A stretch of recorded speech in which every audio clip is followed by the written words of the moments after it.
International aid agencies have found it almost impossible to distribute much-needed food and medical supplies, thereby leaving relief workers unable to cope with close to 1 million starving refugees. Now with sports, Jack McManus has just returned from the America's Cup sailboat race, and I know one thing, I'd rather be sailing than starving. How can you say I'd rather be sailing than starving? He's an anchor. He's an idiot. We think your decision to give Jim Walcott a female co-anchor is great, all right? Now, we handle a number of women who could give that spot some real life. Don't get us wrong. We think that Jim is a great anchor. Oh, well, we'd love to represent him. Absolutely. Yeah, I mean, he's no genius, but the viewers do like him. Well, intelligence can intimidate, and Jim doesn't intimidate. But the last thing you want is to come home after a hard day's work, sit down in front of your television set and be intimidated, By intelligence. By Exactly. intelligence, No, intelligence can be a bitch. When you're tired. That's right. Intelligence is a bitch when you're tired. When you're tired. The annual East Coast Seal Monique is also very wonderful. She doesn't have an in-your-face ethnicity. No, exactly. 74% of her audience in Saskatoon actually thought she was white. It's a very subtle ethnicity. An almost subliminal ethnicity. Can Coke and Pepsi do some advertising like that? Subliminal? Does anyone want a Diet Coke? The color's great, but you don't want to hit the viewer over the head with it. I'm not sure this look is going to work for us right now. I think what Sydney is saying is that a black anchor right now, if I can just say the word black. Okay. Can I say the word black? Fine. Sure. Absolutely. A black anchor right now reads equality. And equality reads social spending. And a social spending message in this deficit reduction climate looks like we're taking sides. And we have to be objective. A white anchor, on the other hand, reads deficit reduction, which doesn't mean that equality isn't a very high priority for us. A black anchor may be too aggressive a move right now. Well, if it doesn't work, it doesn't work. There she is. All right. Now, Lindsay's out of Edmonton. This lady is very, very special. Yes. But she doesn't read public broadcasting. She reads Alberta. She reads free market. Exactly. She has what we call a go-for-it type of approach to news. She just does it. You know? Absolutely. Right now, we can place her into any mid-sized U.S. market. Baltimore, Cleveland, Kansas City. Mm-hmm. U.S.? The U.S. The U.S. Tell them about the crime.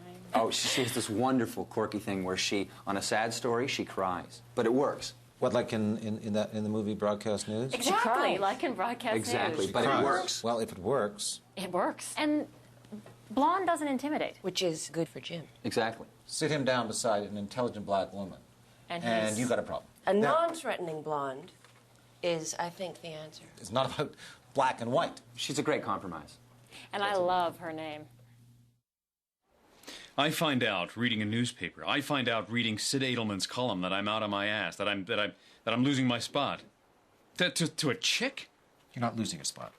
That's ridiculous. And when I saw that thing in Sid's column, I was absolutely shocked. I have no idea how it got there. Audrey sent him your press release.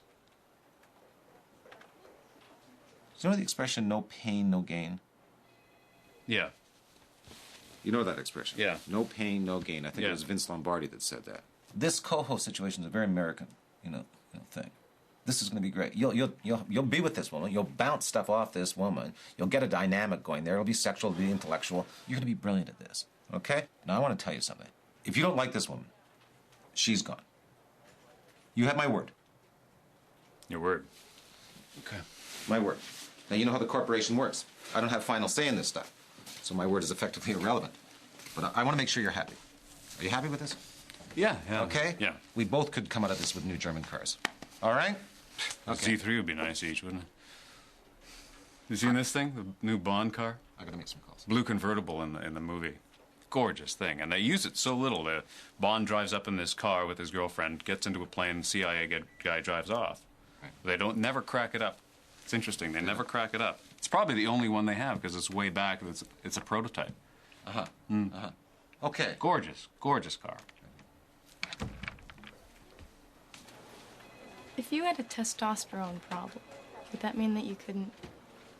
Do you have a testosterone problem? Sure. Now, does this mean that I'm impotent or infertile? Impotent. Does someone here have a testosterone problem? Is there someone I know? No, I just wanted to know. Oh, well, don't go. Does someone in the newsroom have a testosterone problem? Well, I mean, maybe I can help. You should tell me. You should confide in me. I just checked Jim's voicemail. Jim? And there was a little... Oops. Did I say that? Is it Jim? Yeah. And what did it say in his voicemail? That he had it tested. Ooh. Well, just a test. It's not a big deal. It doesn't mean... Do you get tested regularly? No, God, no. I don't get tested. Really? Mm-mm. No. Well, maybe we should keep this between us. Yeah. Yeah. So he's like a donkey. First of all, it's mule, all right? And he's not like a mule. He's impotent. Mules are sterile. Yeah, but he can't get it up. I mean, well, we're not sure. Perfect. The doctor left a message saying for him to call back. Now, if everything was fine, the doctor would have said, hey, everything's fine. Oh yeah, for sure he would have said. We should maybe keep this between us. Yeah, I won't say anything. You know. News is presenting the story in such a way that a housewife in her kitchen peeling potatoes for dinner will suddenly stop and listen and think, my God, 300 people were burned alive in that Bangkok fire. Thank goodness I wasn't one of them. My job is to capture the moment and somehow convey that moment to the viewer. Jim Walcott.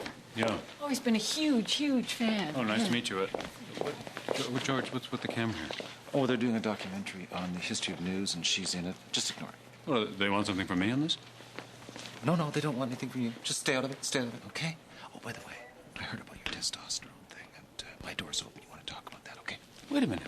Who told you about my testosterone test? Oh, it's going around. What? It's going around. Listen. I know it's hard, but it's difficult. I got to do this. Hey, Jim, sorry about your testosterone. That's a drag. Who told you about my testosterone test? Audrey, did I... What does Audrey know about my testosterone test? I had to put these over here. Who else knows? No one knows. No one knows. You know, Toronto is a world-class city. Driving in from the airport on the 401? 401. We passed an overturned tanker truck that had crushed a car. Now, evidently, 3 people were killed.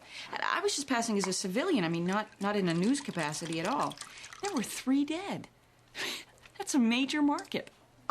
Toronto's a great city, and I think that Lindsay's going to be a fantastic addition to it.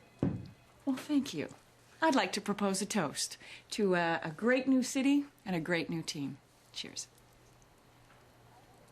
I want to say that I have a confession to make about my first reaction to the news that I was going to be splitting my duties with this lady at the news desk. No. Listen, I am a huge fan, and I love this man. I do.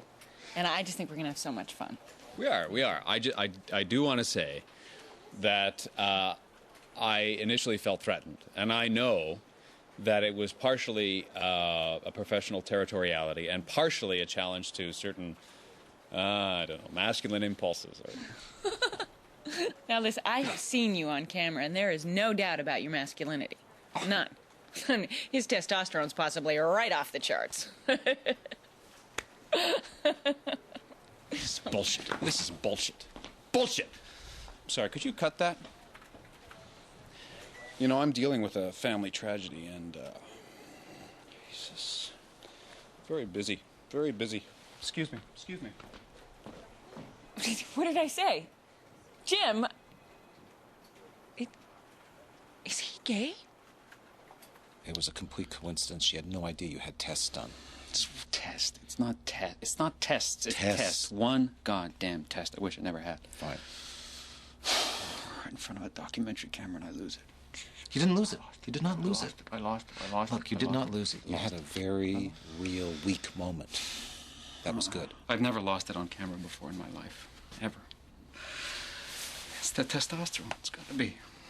You know, am I half a man? I'm half an anchor, that's for sure. You're not half an anchor, you're a co-anchor. There's a big difference, okay? Now we're on in 10 minutes. I want you to calm down. I can't calm down. I can't calm down. Okay. Here, I want you to take this. Here, come here. Okay? That's a Demerol, and that's a Valium. These are heavy, okay? So here's another Demerol.